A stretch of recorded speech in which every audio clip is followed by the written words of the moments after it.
Division Chief, Interim Fire Chief. Jason Williams, Local 1596. Aaron Payne, Local 1596. Dean Garrison, Local 1596. Seamus Alberton, Local 1596. Dylan Brown, Local 1596. Jill Dalton, Douglas County. Dave Sherman, Local 1596.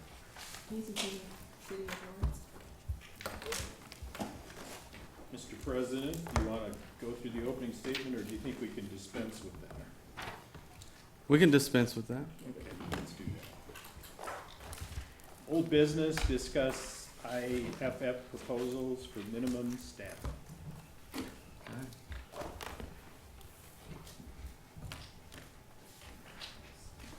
So are we able to review the meeting last Friday? Yes. Okay. You feel caught up? Do you have any? And I pulled Immediate up the question. video and took a look at it. Okay. Okay, well, we have a little to add to that and filled more questions.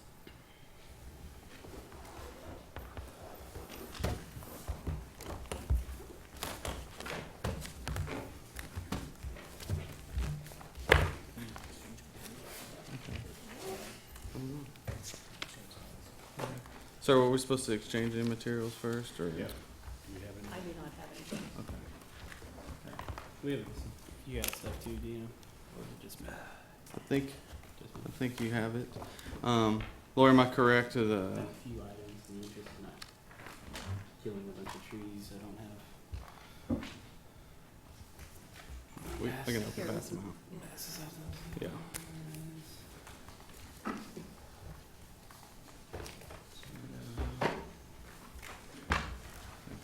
Jason.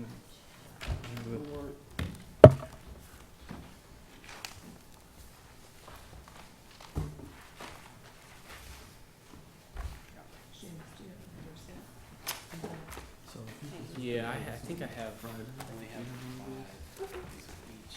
This is stuff we all have digitally, so you guys can go through it. Yep. There's another report.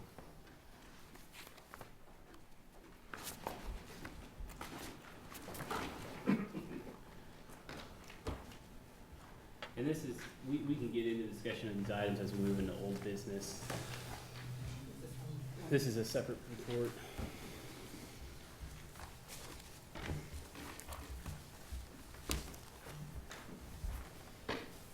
How many do we all have one of these sixes? I put a little number in the corner of each. I should have, unfortunately, I only have 5 copies. I apologize. We were running low on paper at this stage. Why don't I send some down to you guys if we need some down there, and I'll share with Tom.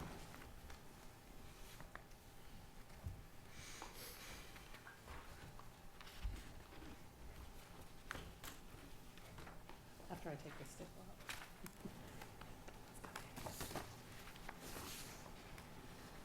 Okay.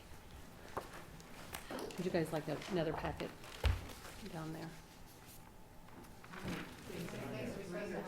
There should be 9 IAFF reports that will 1, 2, 3, 4, and then 6. And then there is this study here. I'm missing 2 and 3. Okay, here's 3.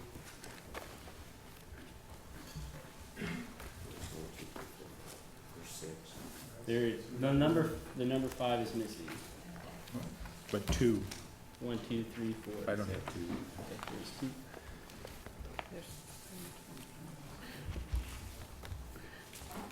Seamus, Yes. I have one that's not marked, the one dated October 21st, 2002, what number is it? October 21st, 2002. Let me tell you. Okay, gotcha. There's one more. October 13th, is that what it said? 21st.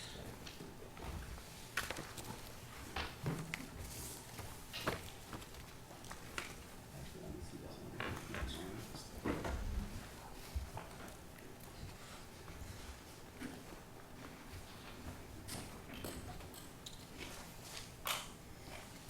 That will be number 4. Number 4. Thank you.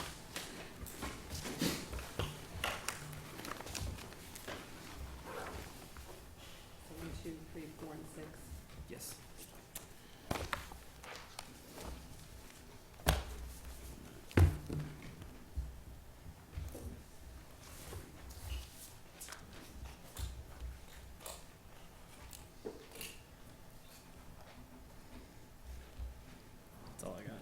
until Okay. we start talking about these items.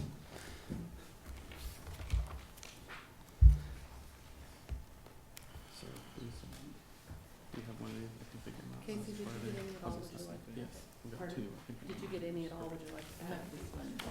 That's what I did. If you wanna pull them up on here maybe, but otherwise I can get them after. It's okay. I'll get a copy.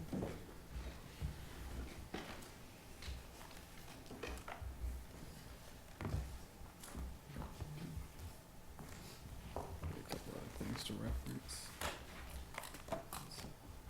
Okay. Laura, is it, am I correct in understanding that this, the document that the city has been using for negotiations has been updated to include our proposed language for minimum staffing? Yes. Okay.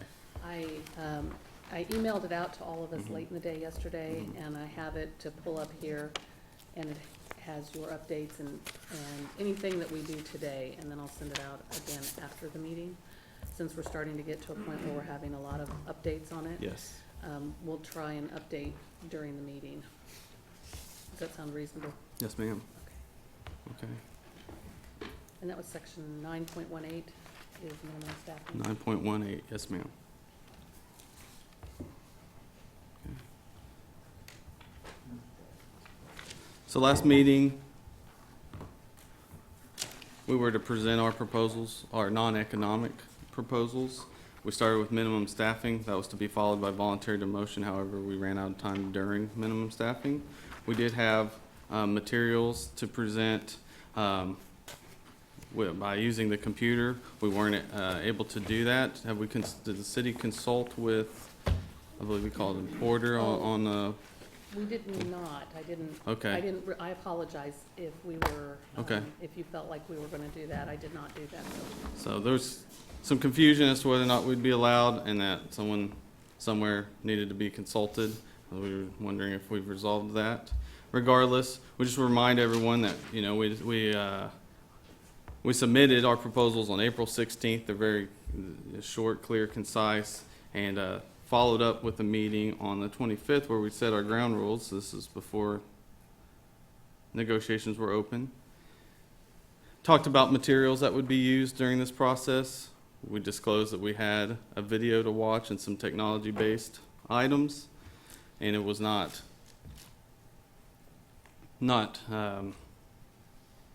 concern wasn't voiced that we couldn't do that until the morning we showed up to do it. So it seemed unfair. It certainly was detrimental to our presentation, especially as we received comments during it that it would be much easier to understand with materials. So it seemed ironic and somewhat hypocritical. With that said, we ran out of time, and I'll continue to verbalize what we have. And since you can't see it, just ask, make note and ask questions at the end. So our proposal was to include language in the minimum staffing section of our contract that refers the definition of minimum staffing to the recommendations in NFPA 1710. We believe most people at the table understand this standard and have been part of working within it through our accreditation process and also in previous negotiations. This is evident, again, I'll read it in current language. It says the IAFF and the city agree that firefighter safety is of utmost importance in the performance of the duties of the department. So safety is of utmost importance, and that's really what minimum staffing is about. It's a working condition directly correlated to our safety. We talked about the history of that standard, how it came to be, all the most credible, important organizations in the fire service, not only created it, funded it, conducted it, and now endorse it wholeheartedly as the floor and not the ceiling for how departments should be staffed. Had some supplemental information to go with that. One of the questions we received was, does it specifically say that this correlates to safety and not just operational effectiveness? Well, absolutely. We referred everyone to firereporting.org. That is where this information is found without having to read a book or rent a DVD, and I'll show you.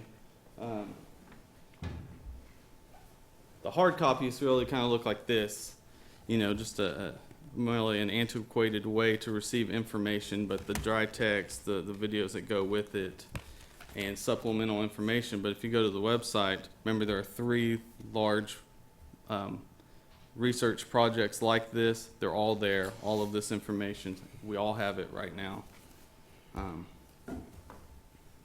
But when you go there, you'll read, what is the purpose of the study? And it clearly states, the study specifically addressed staffing and deployment as they relate to firefighter safety. So hopefully that clears up any confusion as how this relates to our safety and should be considered a working condition.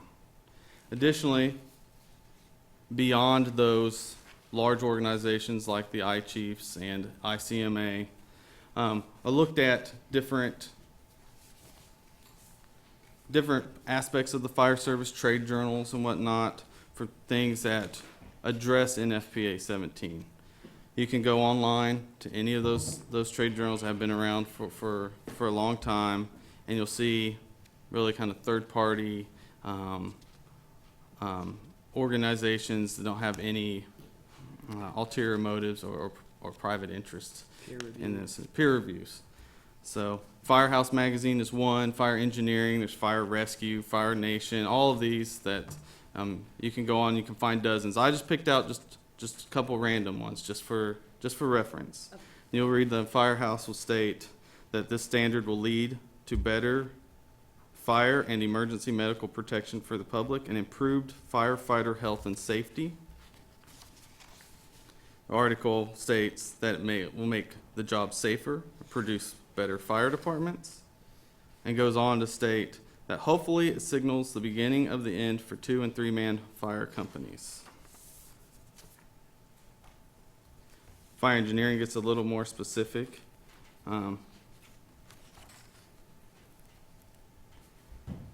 They have an article from James Shannon, the NFPA president at the time, that states we need enough firefighters to do the job in a safe and appropriate manner. And in his testimony before the U.S. House of Representatives, states that fire departments have insufficient staffing on responding fire apparatus to safely and effectively fight a fire inside a building. That this NFPA recommendation is based on data from actual fires and in-depth fire simulations, wherein fire company effectiveness is critically and objectively evaluated. Studies indicate significant reductions in performance and safety when crews respond with fewer members than recommended. The International Association of Fire Chiefs, we say IAFF a lot, says it would be inappropriate to accept or support further reductions. And then, of course, ICMA report that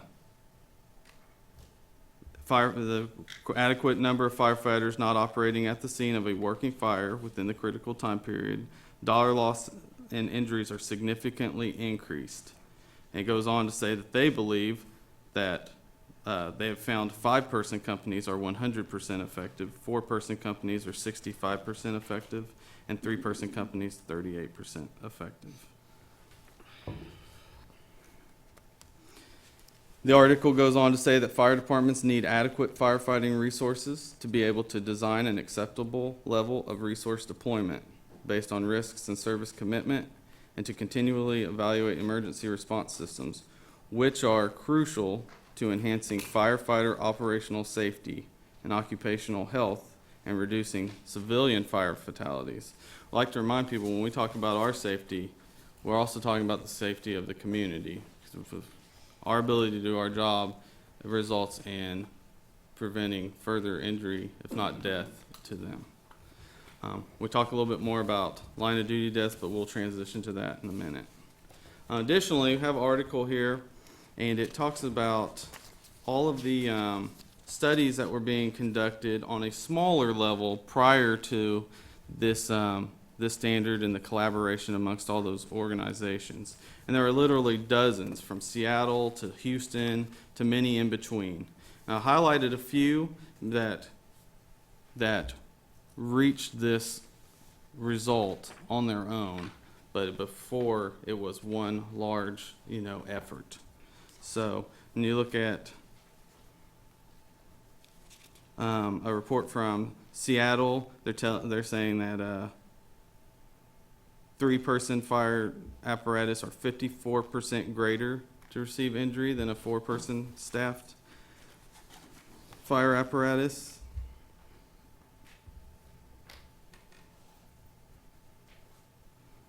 Several other studies with very similar numbers.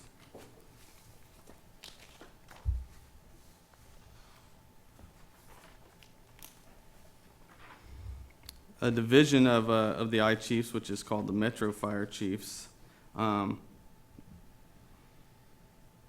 a step further and recommend five people as the minimum number at all times for all types of apparatus.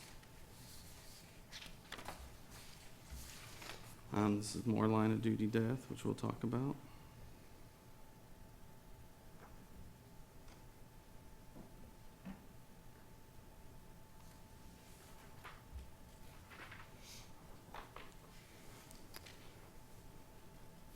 So,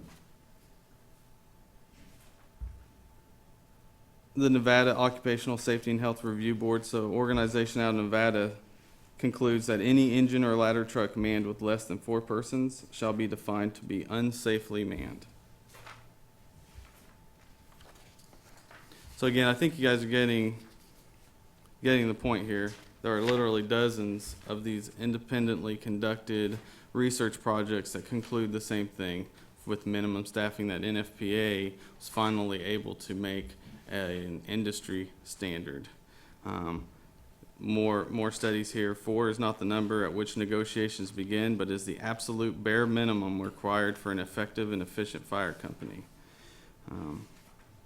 Austin has tons of numbers here that correlate with the high risk for injury on the fire ground when you have less people staffing.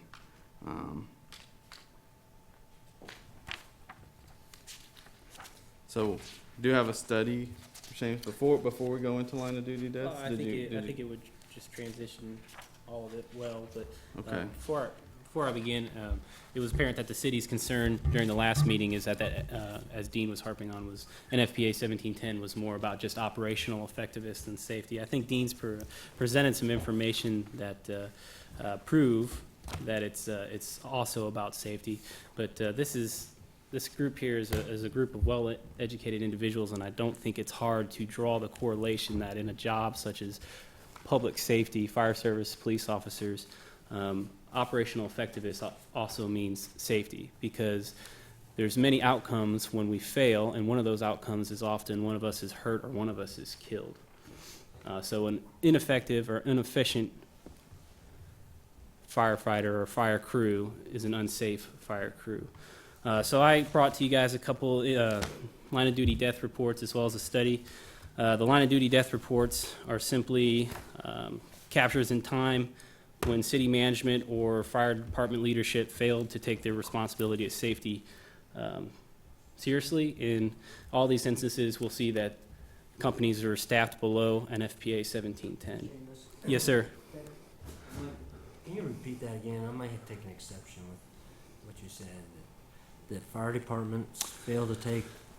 I think some of the studies we'll be discussing highlight that sometimes we can talk about how much we care about safety, but unless we make policies and language a reality, So it's just talk. We're talking about other agencies, we're not talking about our own internal organization. Or When do it you comes to take these studies, exception? that would be correct. As Dean discussed earlier, we're currently, as a department, almost meeting NFPA 1710, with the exception of the rescue unit. And that just highlights the fact that with this being a safety, we do have the authority and the responsibility to create language that keeps people safe. And we do that in our policies and procedures. I just wanted to make sure that we weren't taking exception. I was taking exception that maybe you thought we as an organization, me as the interim fire chief, city manager as the city manager, we've taken exception to safety within our personnel or organization. I believe my comments were, these were snapshots of other organizations that That's- I weren't, just didn't take wanted their to make sure that was responsibility. defined. Yeah. All right, thank you. So while you're asking, you're quoting from what? Some various articles that are in peer review. Well, you've highlighted those, I can see from here. Mhm. Can we get copies of what you're quoting I can from? provide some copies. Like I said, I just chose some at random to show how, I mean, there's so many out there. Just to show that this is considered, it's to show that it's about safety and that it is in fact the industry standard. This isn't ideology and it isn't a new thing that we're wanting to capture onto. This is tried and true evidence that NFPA 1710 is absolutely necessary. Well, I'd appreciate getting copies. Okay. of And then, What you're quoting from. to transition to Seamus's information, I just want to let you guys know that an organization called NIOSH, the National Institute for Occupational Safety and Health, conducts investigations on line of duty deaths. And they have reported that fire departments across the nation lack adequate staffing, which has contributed to millions of dollars in time lost injuries, thousands of on-the-job injuries, and dozens of line of duty deaths each year. They additionally state that almost every report recommends to provide adequate firefighting staffing to ensure safe operating conditions. And I know Seamus has a lot to speak to that. Yeah, we can just jump into some of these NIOSH reports real quick. And we have all the ones you'll be quoting from. Yes, sir. Like Dean said, NIOSH, National Institute of Occupational Safety and Health, is kind of the research arm. The way I understand it is OSHA is the enforcement arm and NIOSH is the research arm. So is this a federal agency? That's my understanding. They're with the CDC. Okay. Yeah, that would be correct. They're under the CDC. So these reports, as you find, they won't mention the department or the city, just through the small as the fire service community is. Some of these I'm aware of where they took place. Some of them I'm not. The reason these reports leave that information out is because the intent of these report is not to criticize specific people or individuals. It's simply to figure out what happened and then to make recommendations that would keep it from happening in a similar circumstance. I've included, although we won't be talking about the reports in their entirety, I have given you guys the reports in entirety in the interest of transparency. The first one I think we can just jump into. I think I put the number 1 up in the corner. So just a brief overview. This was a fire, a medical building, not unlike LMH. If you read the description of the building, it's very similar. And then if you read the description of the fire department itself, with the exception of the information that they simply had a few more stations, it's very similar. It's a very similar community. Jump into the part of the report where it lists how each unit that responded to the fire was staffed. You can go down the list and find that the majority of them were staffed under NFPA 1710. That would include Engine 1 staffed with 3 firefighters, Engine 2 staffed with 3 firefighters, Ladder 1 staffed with 3 firefighters, Squad 1 staffed with 3 firefighters, and so on as we go down the list. The report then goes to give an intimate description of all radio traffic as well as the actions taken by firefighters. The point that I want to draw attention to is at the end of each of these documents, NIOSH gives a list of recommendations that they believe would prevent situations from this happening in the future. Go ahead. Question? I obviously have not read through this. Yeah, and I don't expect you, this is a lot of information. But you made a correlation with department size and a correlation with the LMH. Is there a correlation with our staffing as listed here that you, on the table that you pointed us to? Well, in regards to what exactly? You've correlated this particular scenario to our department, department size, you've correlated it to LMH as the size of a structure and a building. And then you pointed us to the staffing of the trucks and that they were pointed out by this study that they were below the standard. How does this correlate to how we staff in our organization, generally speaking. So currently, because, and I believe the current MOU language that we have has something to do with this, all but one of our trucks meets the NFPA standard. And we are simply highlighting the importance of that. Okay. So the correlation that you feel like is there right now is the structure size, the department size, but the staffing. Similar community, similar Similar department, buildings. but staffing structure Staffing is not below currently. NFPA 1710. On the, And in it this resulted in the example. death of a firefighter. Okay, I gotcha.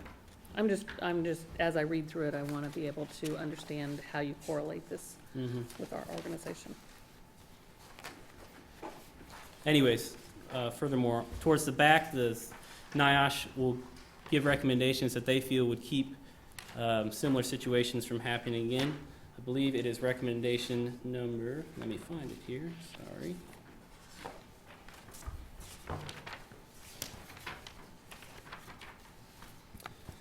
Recommendation number 12, fire departments should ensure that staffing levels are maintained and effectively utilized. The National Fire Protection Association 1710 standard identifies the minimum resource for effective firefighting force to perform critical tasks.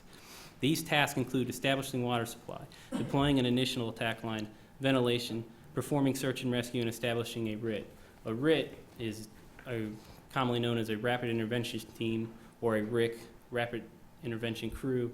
Those are the crews that are established for the sole purpose of rescuing Mayday firefighters. NFPA 1710 recommends that minimum staffing levels for engine company to perform effective and efficient fire suppression task is for and may not be from the same unit.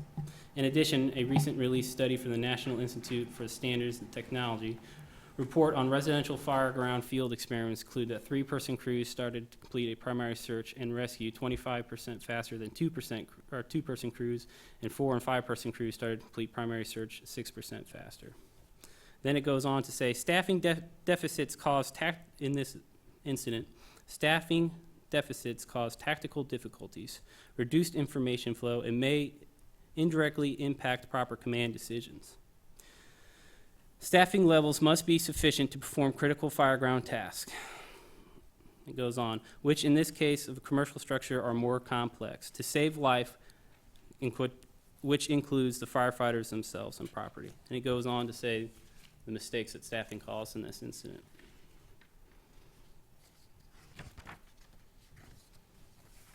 I think we can move on to the next report. Why don't we jump into one that's labeled number 4, just because that's the next one up on my list here. Background on this fire, it took place in a high-rise building. I think it's appropriate.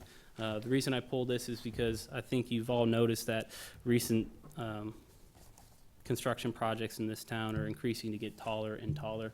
I personally know of 3 incidents, fire incidents that we've had in some of the buildings down on New Hampshire Street. And I'm sure as we continue to build taller buildings, fire incidents in these taller buildings are going to become more common just by the law of statistics. Seamus, Go ahead. the NFPA requirement that we're talking about here talks about high-rise buildings, and you just referenced that. Yes. What's the definition of a high-rise building? I believe NFPA, and correct me if I'm wrong, Chief, you might know better, I think it's 7 is the stories. 7 stories? Yes. And so, as I understand the NFPA standard, the manning requirement on the engines and the other apparatus relates to the fire scene that you're going to. I believe the staffing recommendations relate to the risk assessment of the district. For one, that in a district that has a high density of taller buildings, then yes, the recommendation would be.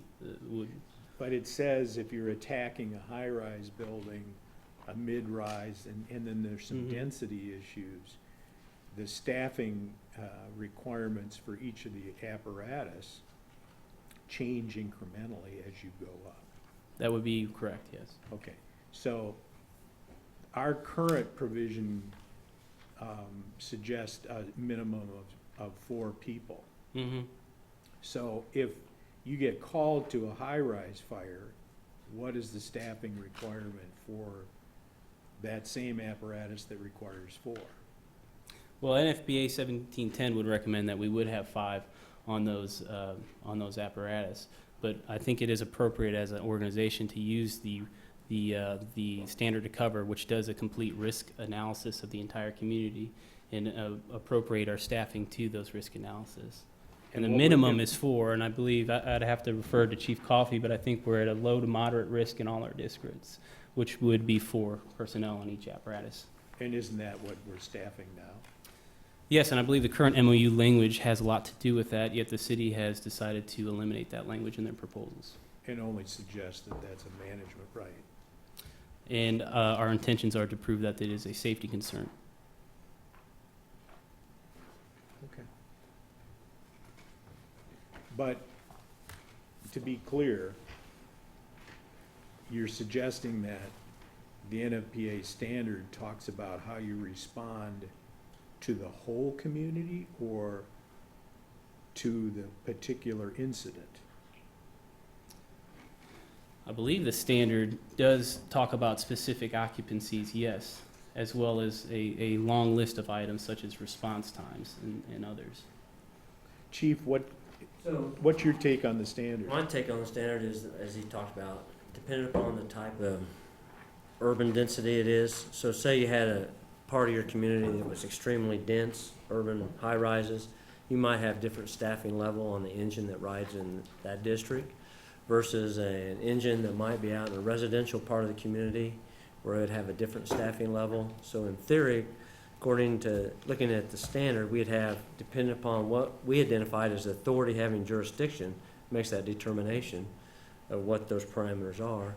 If we determined it was a higher density downtown, then we'd say it had to have 5 on the engine, where in a less dense would have 4. So are you staffing 5 on an engine No. on any We're- area? We're staffing 4 on everything, and then what we do based upon the level of risk and our risk assessment, we essentially send about everything the same on all of our alarms. You get 3 engines, the rescue, 2 medics, the chief officer on it. And so now what we do is depend upon what happens in the confirmation, say it's a high-rise fire, obviously we sound additional alarms to get more companies coming, and if it's a true working high-rise fire, then what we do, we'd reach out to our mutual aid resources and do emergency callback. So what happens if you don't have a minimum of 4 people on an engine? What do you do? Our policy is we maintain 4 people on an engine, So you're doing callbacks and Yes. making sure that you have Yeah. people back. because So what happens if you know you're going to an incident that has a higher hazard rating, which requires more manning on more personnel on a piece of apparatus? What happens? well, the incident commander, who would be the shift commander, they'd make that determination based upon the information they're getting, whether to add additional resources, bring additional engines in, or call for mutual aid if But needed. can the apparatus leave the station understaffed pursuant to NFPA? The authority having jurisdiction makes that determination. So if, Which is who? which is me as the AHJ of the department, that authority granted by you as a city manager. But I make that determination based upon our deployment. And the standard talks about the authority having jurisdiction, makes the determination of what the definition of those levels are. And we currently do have an apparatus that maintains 3 as a minimum every day and leaves the station to go to structure fires with 3. And it's identified in the NFPA standard, and there's a lot of detail in here, and we could probably get into a lot of discussion about it, but when the standard talks about engines, ladders, and then special equipment used, and so we don't really have a ladder company. We have quints that go, and it talks about engines and quints and their staffing levels, but it doesn't specifically, unless I missed it, and you guys can point it out to me, say that the rescue is required to have 4 people on it, because it's a specialized piece of, I believe the standard does So- state that it has to have, rescues are recommended to have 4. okay. In fact, I think you might say it needs more. I would have to look at the standard myself. I know it's at least 4. Every apparatus is at least 4, an ambulance with at least 2. Some are higher than 4, So here's part of the question. So when the apparatus leaves the station, is the ruling so well-defined that if it doesn't have the minimum manning, it can't leave the station? Or can it leave the station and go to the site, and then a dispatch from another station brings personnel to run that piece of apparatus? How does that work? Well, they say in the standard, it talks about an engine is staffed with 4 people. The variance is when you come into those, number of high incidence or geographical restrictions, the AHJ, these companies shall be staffed with 5 duty members. And so, but the AHJ makes that determination. Is it a geographical restriction area, or is it a high hazard occupancy, or is it a dense urban area? But we staff with that 4 because we believe that is the optimum amount of resources we need to operate efficiently and safely, as they've talked about. So what's the densest building in Lawrence? One of the dorms? Well, one of the dorms, but it's not really so much just the building itself, but it was probably the makeup more of the area. As we see, when we talk about infill development, that type of thing, that might create a higher density. But, And so you how know. would you address that well, in terms of staffing? well, depending upon if we followed the standards, you could look at adding additional companies to a district. Say the density was increasing downtown here, and we thought it was a high-density area, we could actually add companies if we needed to. We could add additional staffing, as it indicated here. We could add an additional person and make it a 5-person company. But it's really based upon our interpretation of what we think that density is. And right now, I don't think we meet those levels of densities within our community at this time. Is it subjective or objective? It's subjective, So you have to make a call on that. yeah. There's not a identified topic that says this equates to an urban density. It's somewhat subjective. It is subjective.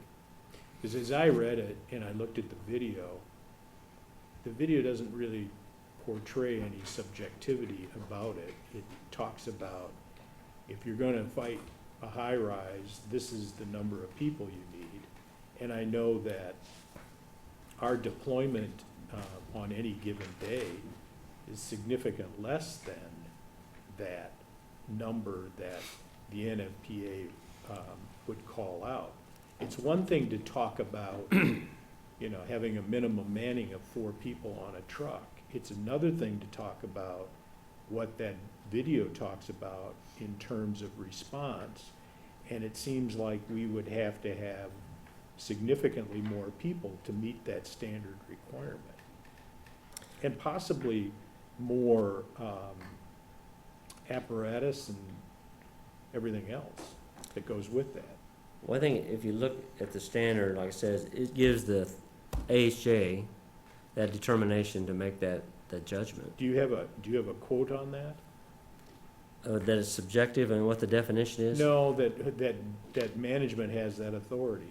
Well, it talks about it in the standard, the AHJ.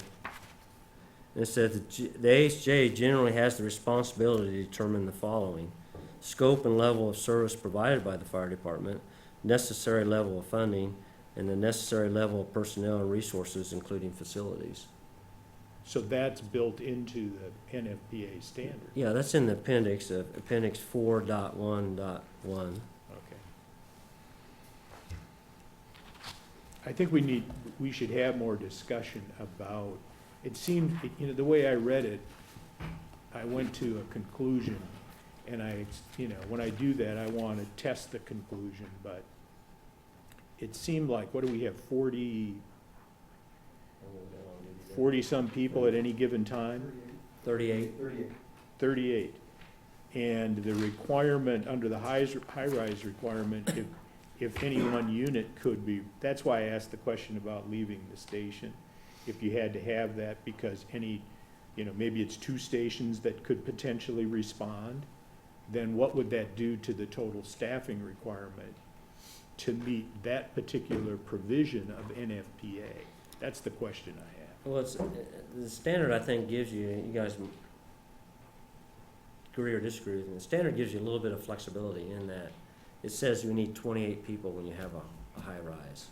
So obviously we have more than that on shift, but one high rise fire, 28 initially, that would pretty much take all of our resources. And at that point, we'd be initiating emergency callback, mutual aid request to be able to get in and deal with that resources. Okay. Okay. Thank you. Ready to move on? Yep. Okay. So I believe we were beginning discussion on what I had labeled number 4 in the corner of these reports. And I can get into these as much as you want, but just, again, just a brief summary. It was a fatality fire in a high-rise building. I believe it happened on the 5th floor. If you go to the page that lists the responding units and their staffing, it should be page 2. It's not quite as formatted as well as the previous report. It's under the title Equipment. I think I counted 1, 2, 3, 4, 5, 6 of the responding units did not meet NFPA standard 1710 when it comes to staffing. That would be engine 2, engine 38. In this instance. In this instance, yes.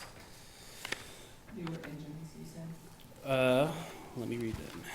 Engine 2, engine 11, ladder 38, engine 38, ladder 28, and ladder 301. And then moving forward, we can go back to the recommendations. Again, these recommendations are given to hopefully prevent further firefighter fatality or injury in a similar situation. This gives a little bit of a longer discussion under this recommendation. Goes on to say a lot of the same things, that NFPA sets standards for minimum safe requirements and in completion of task. But at the bottom here, there's a quote that says, suboptimal staffing of arriving units may have delayed such an attack, thus allowing the fire progress to a more dangerous condition for firefighters and civilians. And which recommendation was that? I'm sorry. I'm sorry. Recommendation number 8, fire departments should ensure that adequate numbers of staff are available to immediately respond to emergency incidents. Thank you.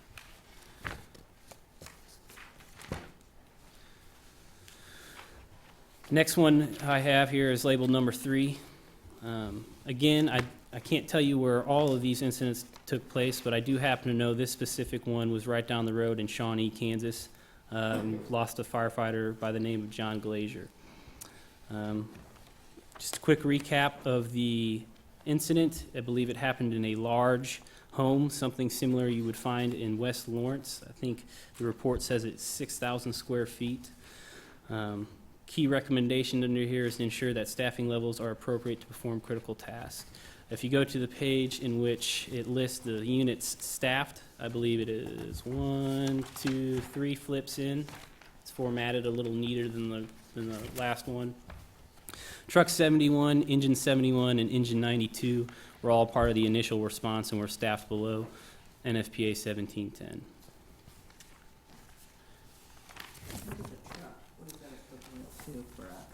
So their trucks are similar to our Truck 5 in the sense that it's labeled a truck, but has the capabilities to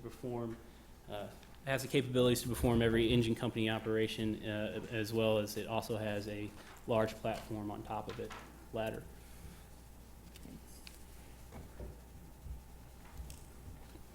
Then towards the back, under key recommendations, it again mentions NFPA 1710 under recommendation 4. Specifically to the incident, I believe it talks about the RIT crew. And if you read this report in its full, you'll find that the RIT crew had difficulty finding the individual. Again, RIT crew is a fireground assignment that is based solely on finding and saving downed firefighters. It sounds like this was a training issue too.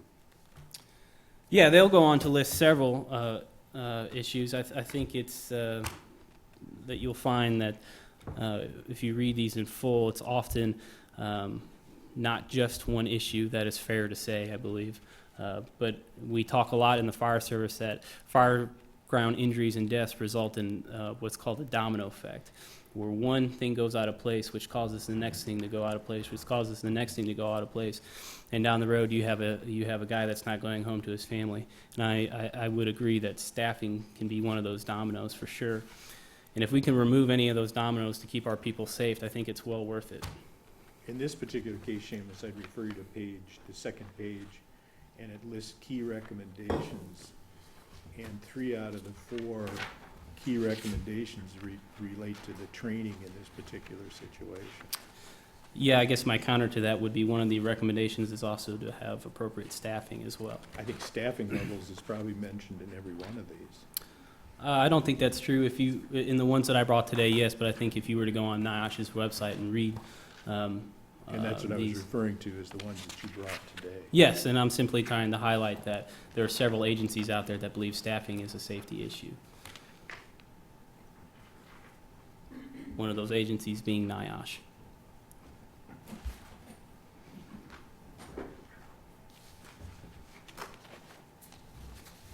Okay.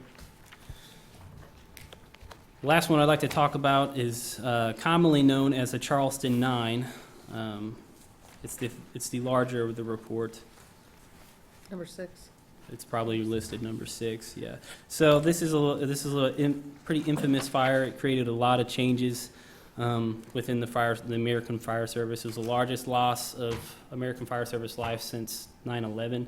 I think it's fair to say, unfortunately, a lot of the standards and rules and regulations that we have in the fire service is written in the blood of those individuals that didn't make it home, and this is certainly an instance of that.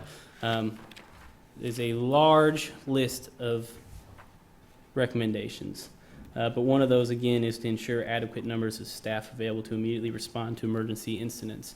Just a little bit of background of what Charleston was doing at the time. I believe they were cutting staffing at the time, had several units running with 3-man crews, and not on the day of this fire, but it wasn't uncommon to have 2-man crews in some situations.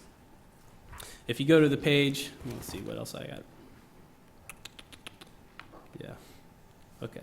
If you go to the page where it lists how everybody was staffed on the day of this fire, let me find it. This is a huge report.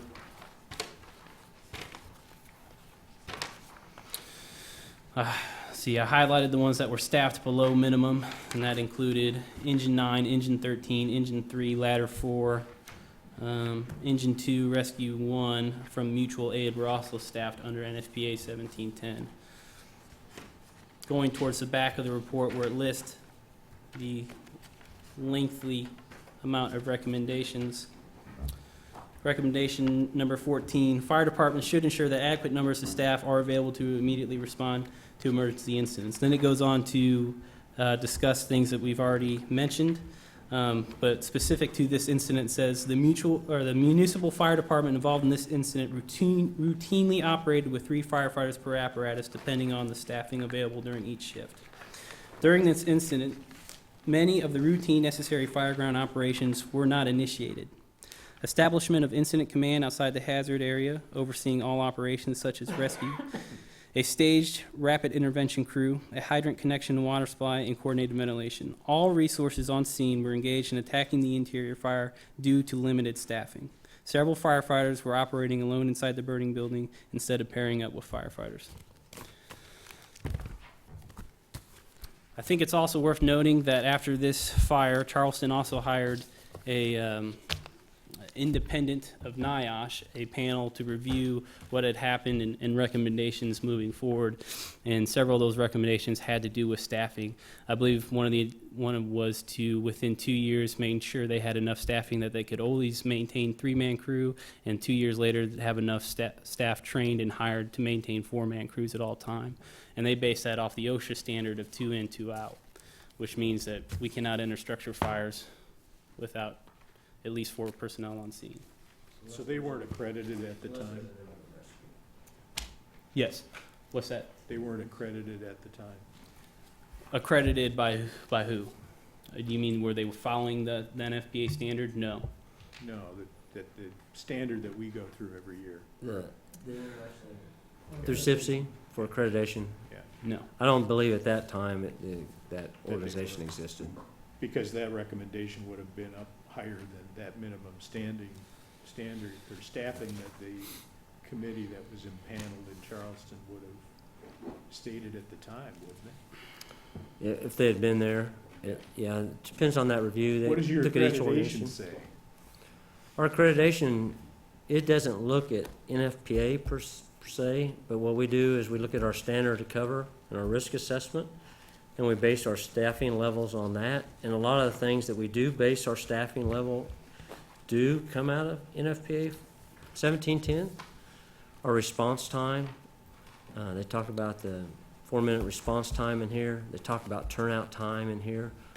They talk about dispatch time in here. That's all part of our total response time that we talk about for our first arriving unit.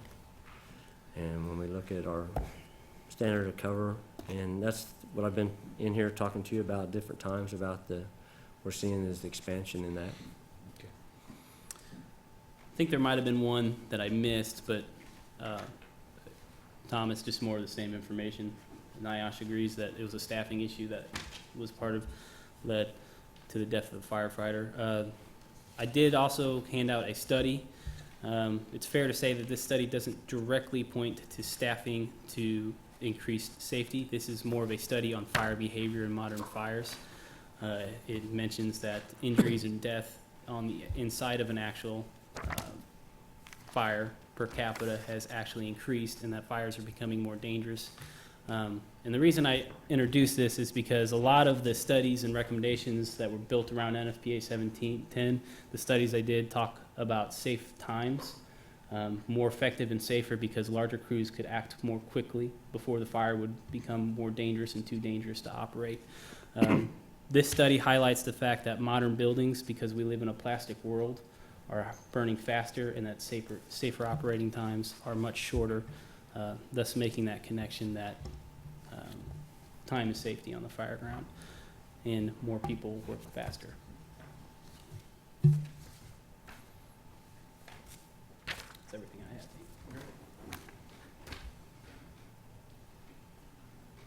We'll have some additional comments based on what we've heard while Seamus was discussing line of duty death investigations. First, to clarify that comment, Laura, you're asking how these departments, how what happened on another department would be applicable to ours. Well, fire is fire, regardless of population density, geographic location.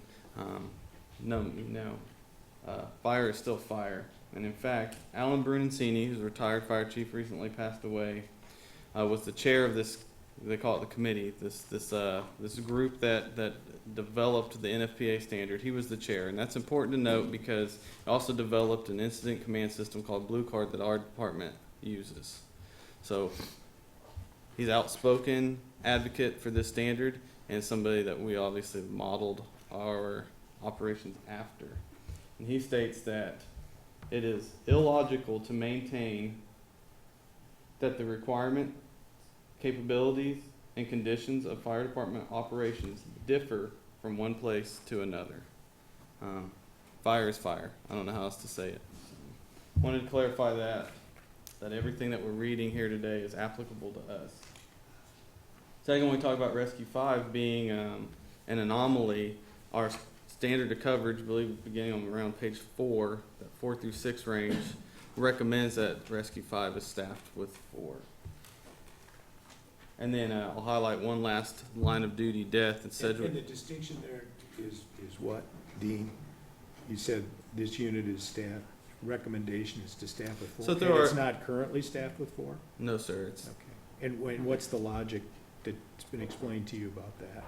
about why it Why should it's be not- staffed or why it's not. We don't have enough people. Our interim fire chief and our administrative division chief have made presentations to the city commission, have requested additional staffing. I believe that this is in line with what they're requesting, and it's in our accreditation documentation, so it's not new or specific to this contract. Last, just highlight a line of duty death here in the state. Sedgwick County back in the 90s had a 25-year-old firefighter die of heat stroke, staffed on an engine with 2. Simply had to do more work with less people, and it led to his death. So we just want to continuously correlate minimum staffing as a safety concern because it's a working condition. Okay, as a working condition because it's a safety concern. So.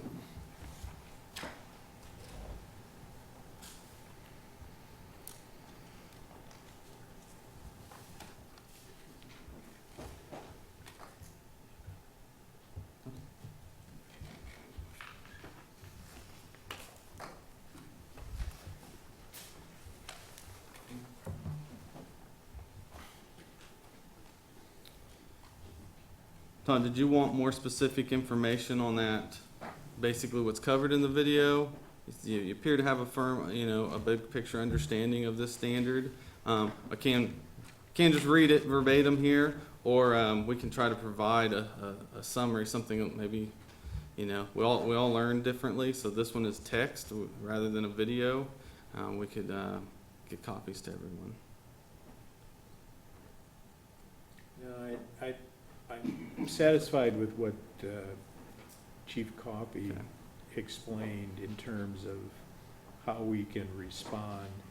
My review of it, subjectivity works in a lot of different ways. Different parties can take different meanings from that subjectivity, and I just wondered if there was a hard rule on that. And it seems like while contextually our community probably is described as a low, moderate kind of density place, there are certainly places in the community that would appear to me to have obviously a denser population. I don't know how that, what that line is.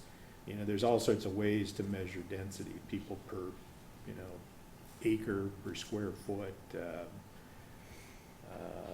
building-wise, floor area ratios, all that sort of thing. And there doesn't seem to be any, or stories. But stories don't necessarily always equate to a higher fire risk. And so I'm trying to figure out, as a manager typically does, and recognizing that your concerns about safety, what the cost of that is. If the interpretation of that standard is such that it would impose requirements not in place currently, what the additional cost of that would be to the city. I have to know those things. We try to cost out every part of these arrangements. So what change would you see as a part of adopting NFPA? Well, I think, the thing about NFPA 1710, like, it's a consensus standard, and there's, like, many of the things we do within our organization right now, we identify many parts of the different standards. NFPA 1001, which is the firefighter 1 and firefighter 2 skills. NFPA 1002, which is the driver operator. We take parts of all those. NFPA 1500 is the big safety one that we use. And so when we look at the standard, we look at it and we pick out the things that we think apply to our jurisdiction, and we take those and apply them and use them as we think are relevant to the standard and use those. And like I said, within the standard, we use many of these things that are in there. But we don't use some of them that are in here, like these high-density urban areas that said you have to have 5 people on an engine. Or the high-rise where it talks about that you have to have 6 people on it. We don't do that. And so it's somewhat subjective in that interpretation of it as well. We talked about the turnout time. We use a minute, I think in here it's 80 seconds for our turnout time. We use the 4-minute response model they use. So many of the things within there, even the staffing levels, what we consider staffing on what we'd call our bread and butter fires, they talk about a 2-story, 2,000 square foot house requires that staffing level, and we exceed that level, and then we believe in 4 people on our engines. I'm a huge believer in person companies. I believe our isolated deployment model, that this island that we're on here in Lawrence, it becomes much more difficult at all times, especially even within our membership of our department. I think over 65% of our members live outside the city and county now. And so callback is slow in coming back anymore and difficult. Mutual aid is 30 to 45 minutes. And so I think as a community, we're vested in the 4-person engine company because it is the best thing for our safety of our people. As opposed to a more suburban kind of setting where potentially you'd have career members around you Well, you know, instead of volunteer Yeah. departments. you know, my model is Johnson County. When you look, they have a different staffing model over there they use. They're not with they don't follow the staffing recommendations under 1710, but they have the ability to keep drawing in resources from within Johnson County, and once those are exceeded, they keep drawing resources from the north and the east, and they can just keep bringing them in. Unlike us, where we're here, when we go initially, it's us. And we have to be able to operate with what we have safely. What was the percentage of firefighters that live outside the city? Oh, I would guess it'd be 65% What is 65%? of our firefighters. What do you guys think? To live outside the city. I think it's higher than that, but live outside the city. And so that recall is difficult. And so that's why it's important to have those 4 firefighters in those stations, on those engines, to perform those tasks as quickly as we can. It does go right with community safety and firefighter safety. Which is exactly why I believe we want to keep that language in our contract. If it becomes a management right, it opens the door to having 3-person trucks, we believe. If we don't have a manager that believes in that minimum staffing, which is precisely why we believe it should stay in our MOU.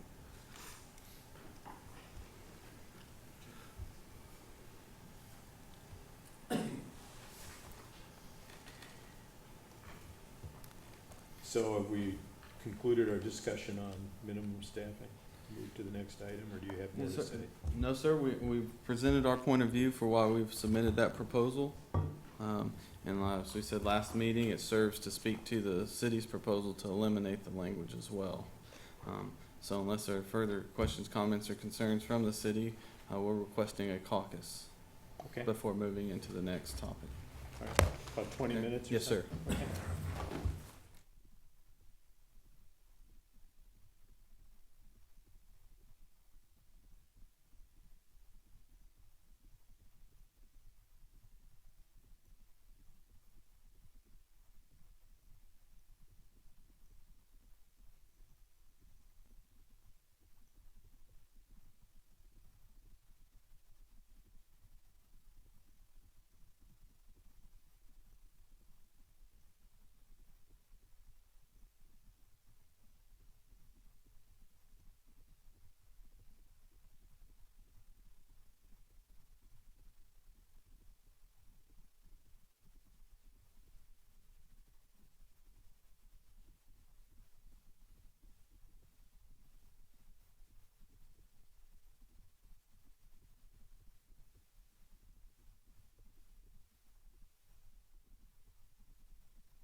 Everybody moved down here?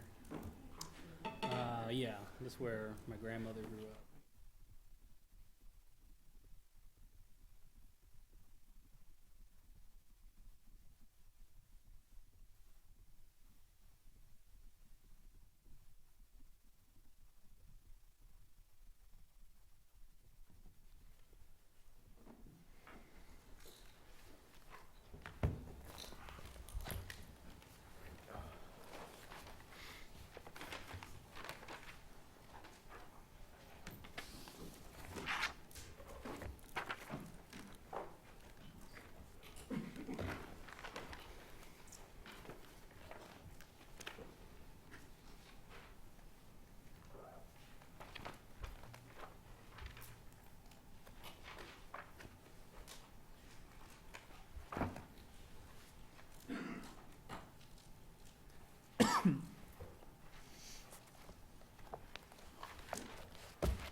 So Dean, are you ready to move to new business? Is new business, our other non-economic proposal? Voluntary demotion? Yes, sir. Yeah.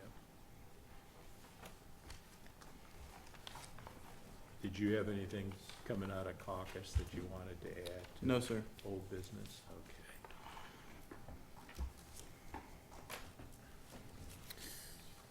What number is that? Is that policy So for here, it's 104.13. 104.13? Yep. 13. That's in section 1.24.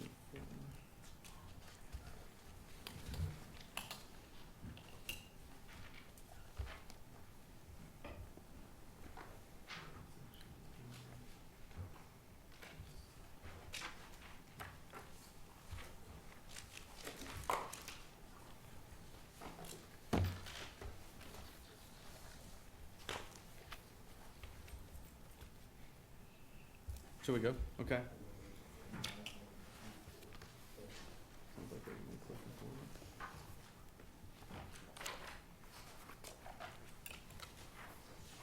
it. So we had a non-economic proposal to add the policy for voluntary demotion to our contract. You may remember in the last negotiations, it was agreed by the IAFF and the city to develop this policy through labor management. We've since accomplished that, and would just like to add add it to the contract. Kind of like how we proposed the employee handbook language. Yes, ma'am.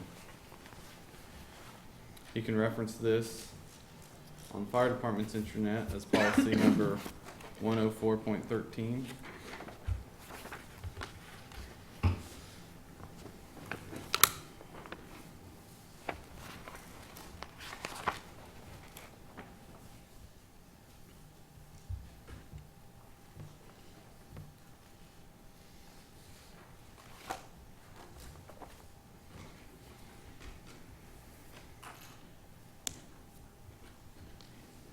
Do you need, you got No, additional I'm comments? ready to go. So the last time we met, this was something that we wanted to develop a policy on and put language in here. The policy's been developed, Mhm. and because the policy is developed and it's in department procedure now, the city had proposed to strike this section, and your statement is you would just like to have this added as an appendix, since it's developed now. Is that what you're saying? Yes, so I should have added that the city has the city has proposed to eliminate this from the contract. Because the work is done. Mm-hmm. And so where we thought the work was done and we're Mhm. ready to eliminate the section, you're saying the work is done and we should add it as an appendix. Yes. Okay. And so when we speak to this, we're really speaking to both proposals, ours and the city's. You know, we believe the concept of a voluntary demotion is important. It provides a mechanism for a person to.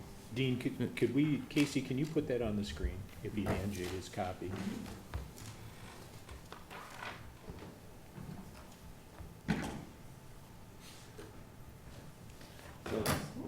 printed here, two sides.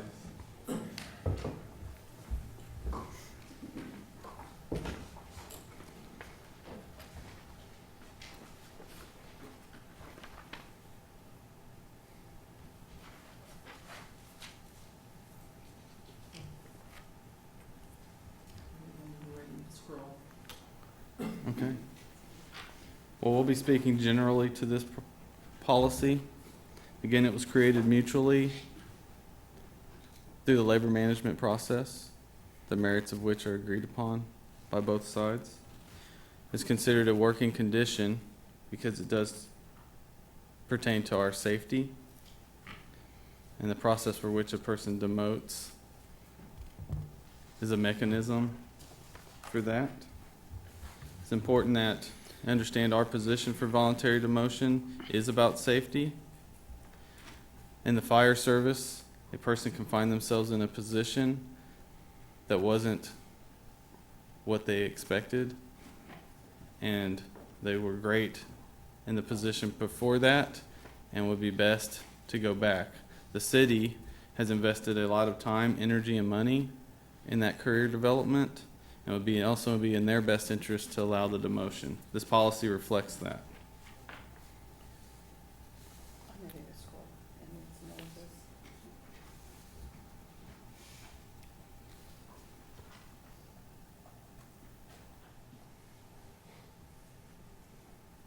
Okay, I'm sorry, thank you. Our concern with not having this in the contract would that it could be changed by some future fire chief, and then we would lose all the hard work the IAFF and city have put into it. Remember, that's really the reason for a lot of contract language is that future managers, IAFF's executive team members may push to change for something that has been established as important for several decades.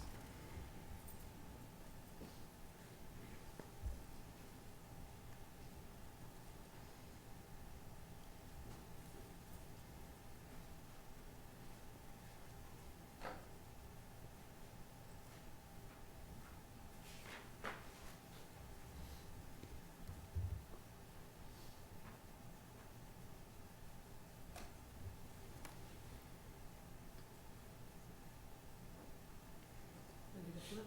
So is there an extra word in there that doesn't need to be there? In the Where? first sentence under exceptions to demote. It says only members that attain paramedic certification prior to 2010. The or is an extra word, right? Are eligible to request. It's limited to those before 2010. Yes, sir. Yeah, so that should probably be.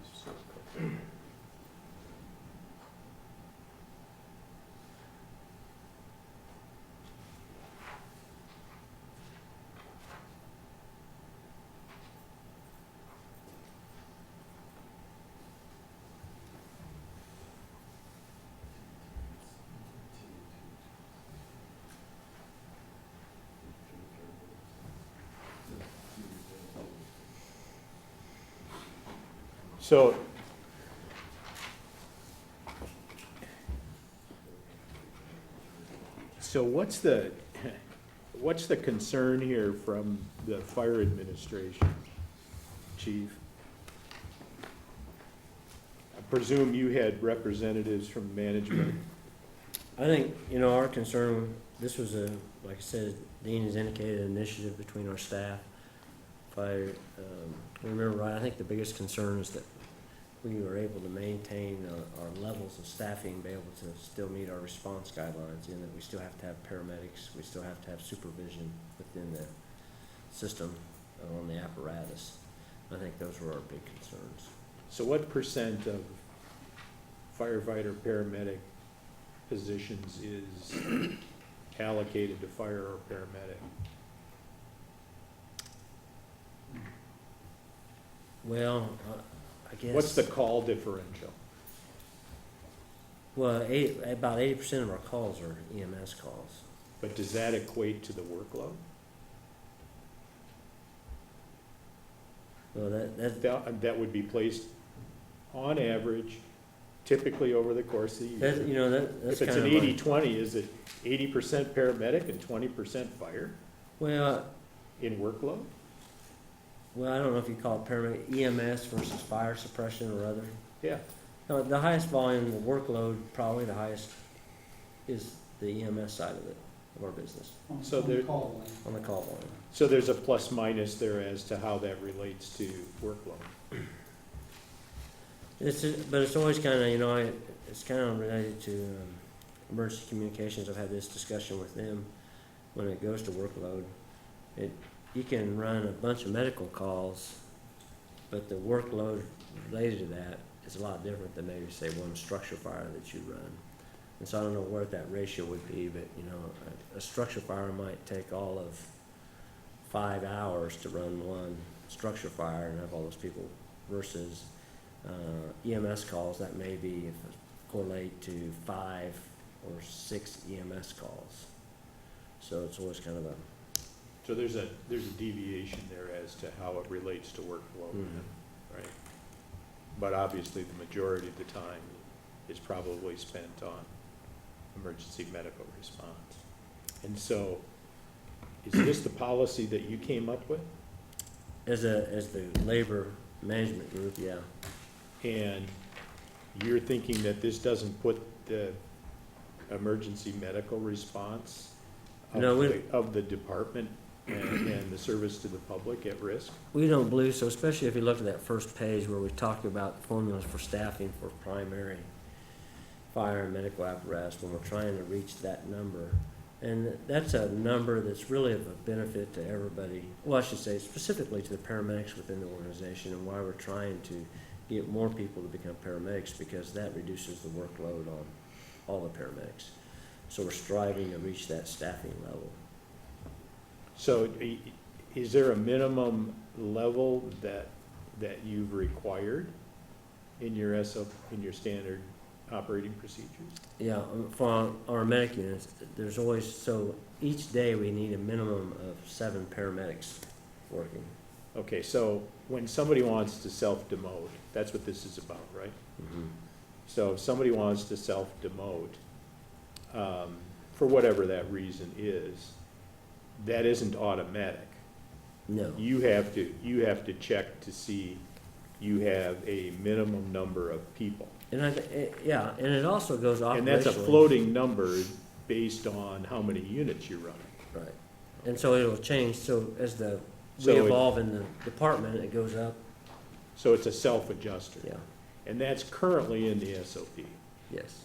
And so what was our provision? Our provision was, it's Our- already stated, Right. and therefore, we would state that it is a part of the agreement in the appendix? Is that what you're saying? Our original statement was It's a that- management right? No? No, our original statement was, I believe our note says that it's in department policy. This precise policy exists, so it's not necessary to be in the MOU. I think the area of agreement here is this policy is what everyone thinks we should operate by. Well, and then, Is that- and so we could do one of those where we do a heading and just say that policy is referenced in the appendix, and then they're assured that that's part of the, right? Yeah, And that's what we've said? I guess, we've just said to strike the section, but it could be wording much like Yeah. we have for the employee handbook, where we reference it specifically and it becomes an appendix. And you can live with that, Dean? Yes, sir. I know we haven't totally agreed on the formatting for the next contract, but as of right now, yes.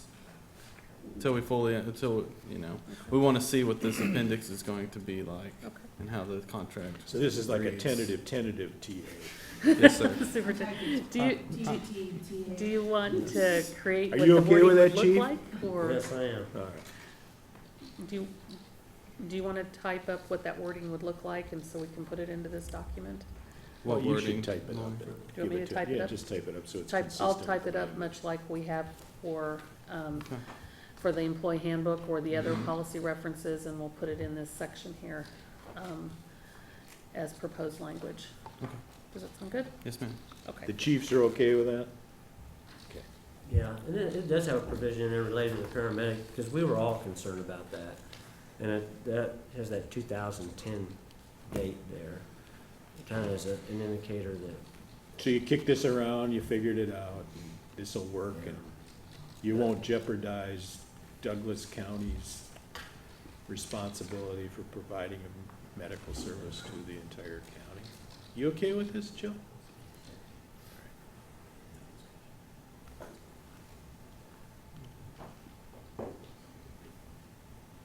Guess we can all go home now.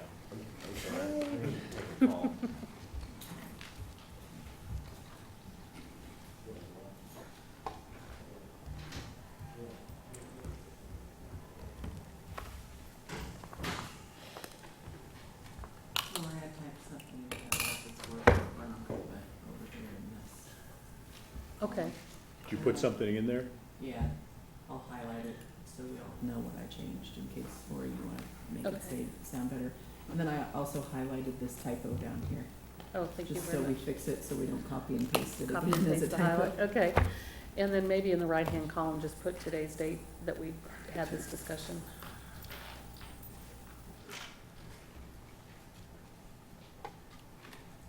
Oops. Thank you. Is that what we were all kind of saying? Something like that. Oh, So, is maybe more anecdotal than anything else. Can any one of you kind of describe, without naming somebody, what leads a firefighter, paramedic to want to do this? Yes, sir. So I break it down like this, when the membership asks for clarification on the policy. A person that wants to get involved in the fire service has a lot to go through before getting hired to that entry-level position. You have school, you have some clinical, some write-outs, maybe volunteer experience, a lot of exposure to the job before getting on it. And so you know what you're getting into. And everything after that, you don't have those months, if not years, of exposure. You're witnessing it, you're there working around it, but it can be far different. Therefore, you may come in as a firefighter and excel as a firefighter, but then take the engineer, that's a driver operator class, promote to that engineer position, get behind the wheel of a $1 million fire apparatus, trying to drive around town, navigate tight spots, other traffic, and then pump the truck on the fire ground and find out that you're not excelling here, or you're uncomfortable, or you don't like it. Whatever the case may be, is creating some stress that didn't exist before, which then makes you less efficient and unsafe on the fire ground to yourself and others. We go back to that firefighter position, of which the city has invested all this time, energy, and money, and be an excellent employee again. And that can be the case for a supervisory position as well. It's far different. We do have a buffer between engineer and lieutenant. It's called acting officer incentive. It's one of the things that will be discussed from the city's proposals. But it doesn't give the same indication of the job as it appears, because an acting officer rarely is left to supervise an entire fire station. And they're usually in the absence of a lieutenant, which would be a smaller company, and there's still a station supervisor. That station supervisor position is way different than just a company supervisor position. So they may find that this wasn't in fact for them and go back to being an engineer. We have set minimum numbers that prevents any type of large scale mass exodus from a position that would jeopardize service to the community. And it can only be done once a year, Yes, sir. right? And there's a process you have to look at. We believe, and we've talked about this before outside of negotiations, peer support is very important to us. It's becoming very well organized throughout the county, and we think that there could be a piece to that if somebody is experiencing something stressful about being an engineer or an officer, but is not stressed about being a firefighter with a direct supervisor. This again gives them a mechanism to resolve that issue without having to leave the job, or the city having to pay someone for less than stellar performance. So that's So you talked about the whole peer support. issue that I think all departments in public safety are experiencing nowadays. So, did you talk about a temporary demotion? Because this sounds like this is a permanent demotion only. It is, and when you read the thing, it lasts for approximately 5 years. And so we locked in 5 years. Yes, sir, so So they can't promote back. aren't going to be able to, So that would prevent, some type of teeter-totter between things. Yeah. But we hope, obviously, we don't bring ideology and stuff in the contract and our proposals, but through that conversation, be very straightforward. We hope that there's a lot of counseling that has been, provided leading up to a decision like this. So if you're the immediate supervisor and a person is requesting or indicating this, that we started looking at the real reasons. What has happened? Because it may be an isolated incident that can be addressed and resolved that is manifesting itself as something much bigger. And we think that that's the case a lot of times with many big decisions people make that are relatives that seem negative or detrimental to their career. It's actually about something smaller. The problem was over this big problem is actually just a result of this littler problem that could have been addressed and then would have gone away. It could be demoting didn't take away that smaller problem, it's still there. And so now it's a kind of a double whammy. We want to prevent that. There's not necessarily a way to build that into a policy. We have, Right. we have annual evaluations. We have chain of command, so a lot of supervision that hopefully is catching on to these things. And of course, with peer support becoming better developed, maybe someone will lean on a peer support team member and again have another option for resolving things. And we hope to never see anyone demote. Hope no one's going through something that leads to a voluntary demotion, but it's still important to have. So, if in fact we were seeing somebody that was struggling with one aspect of their career, that they were talking about a self-promote, Mm-hmm. the fire administration, because they're concerned about performance or whatever, could temporarily reassign somebody during that period if they had questions. Well, it's my about- understanding fire chief has the authority to do those things. And we Rather than let it go to a permanent. Yes, sir.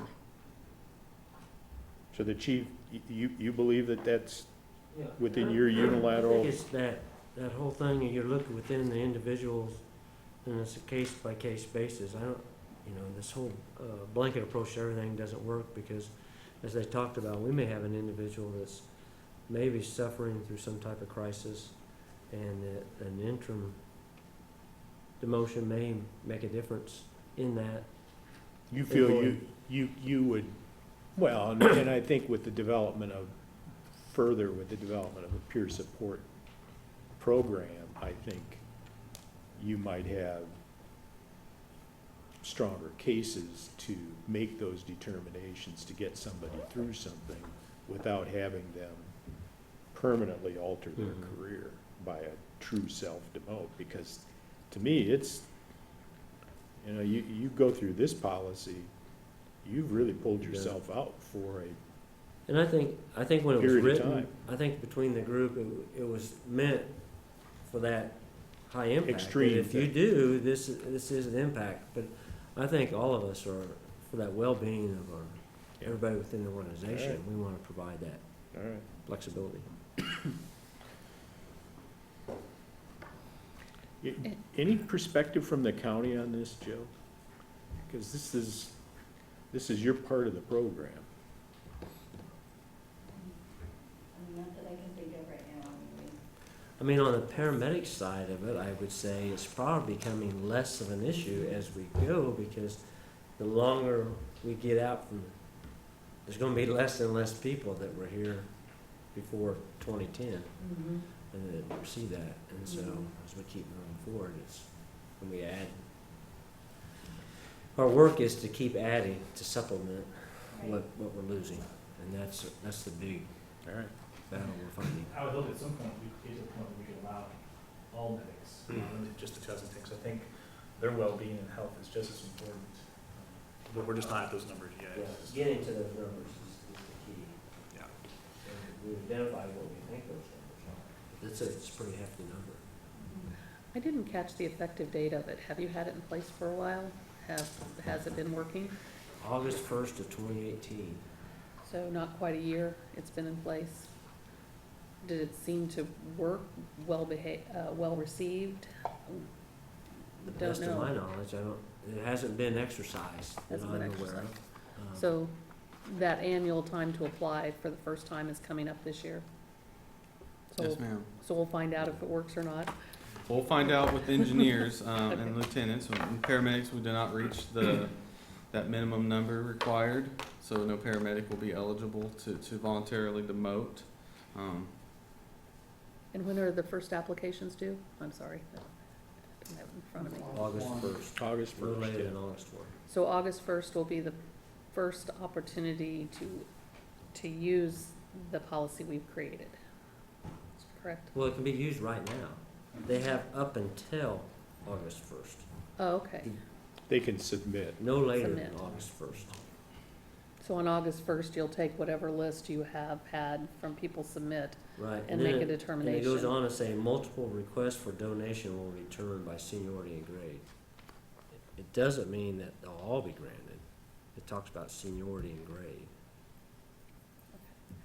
So you'll put it into place sometime after August 1st for the upcoming year, If we receive any, yes. if we receive any. What does that look like, the seniority and grade piece of it? I didn't, Like engineers, say we had 30 engineers that said we don't want to be engineers anymore. so the one who's been the engineer the longest Yes, would, would be the priority. So I that guess, seems counterintuitive to me, that if somebody promotes up, it seems like if you've been doing it longer, you've figured it out, as opposed to the person that's been in it a shorter amount of time that isn't figuring it Casey, out. we'd add, that's really ties into the peer support piece, because sometimes in this career, we experience something that is drastically impacts our attitude and behavior towards a position, not the career, and certainly not Lawrence Fire as a whole, but just that position.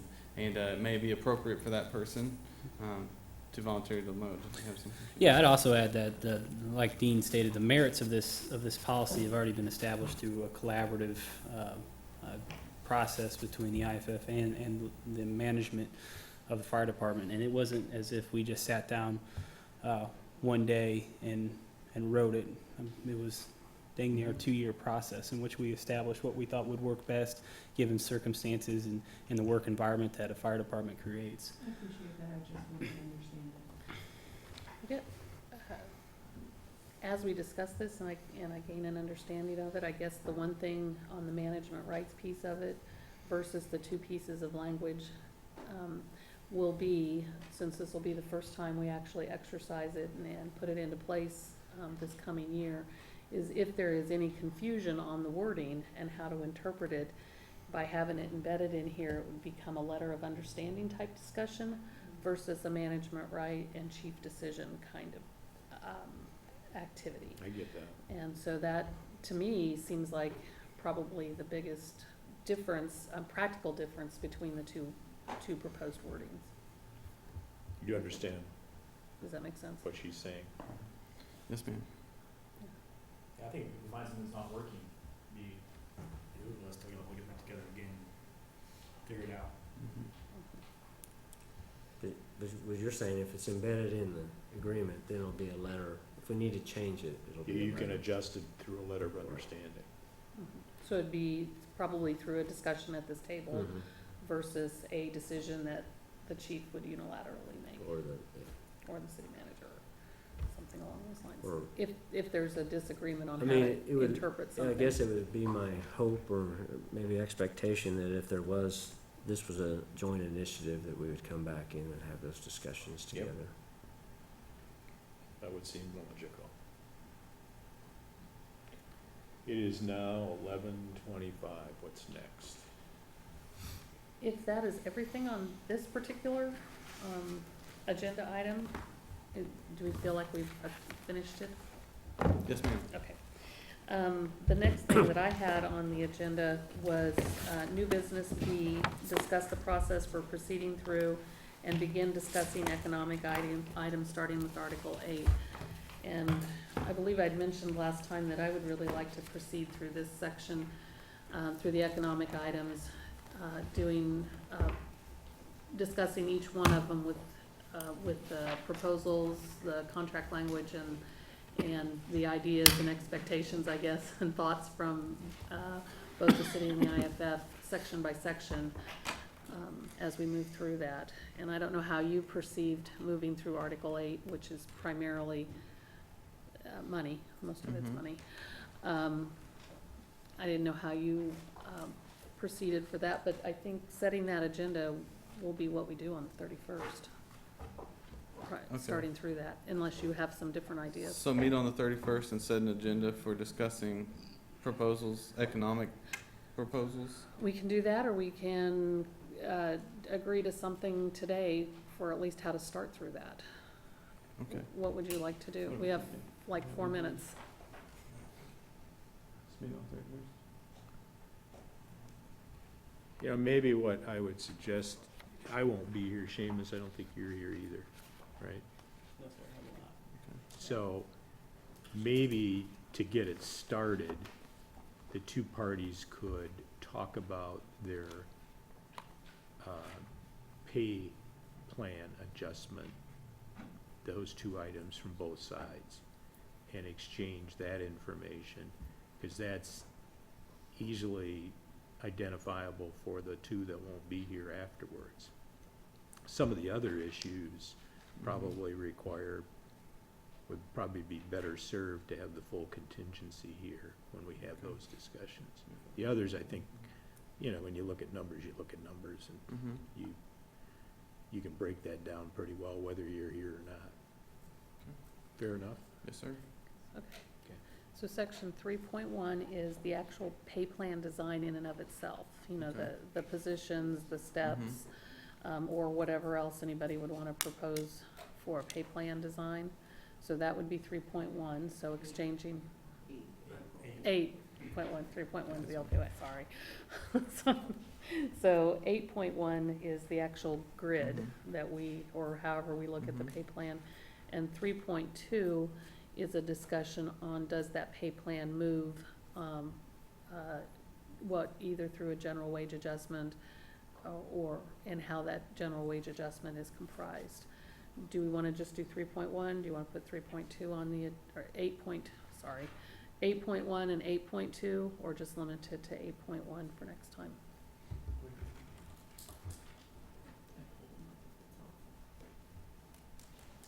It's up on this. Okay. We can put them both on the agenda. Put them both on the agenda? Okay. And then maybe the next item on that agenda should be how we progress from that point.